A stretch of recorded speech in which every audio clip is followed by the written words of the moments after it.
may kayamanan sa langit. Nalalaman ninyo na kayo ay mayroong isang mas mabuti at nananatiling kayamanan sa langit.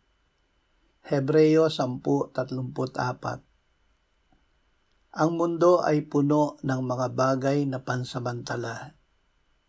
Ngunit mayroon tayong masigit at permanenteng pag-aari sa piling ng Diyos. Kapag nakakaranas ng kawalan o pagsubok, huwag tayong mawala ng pag-asa. May tunay tayong kayamanan na hindi mananakaw o maglalaho. Ang ating hinaharap sa langit ay mas totoo at mas matibay kaysa sa anumang hawak natin ngayon.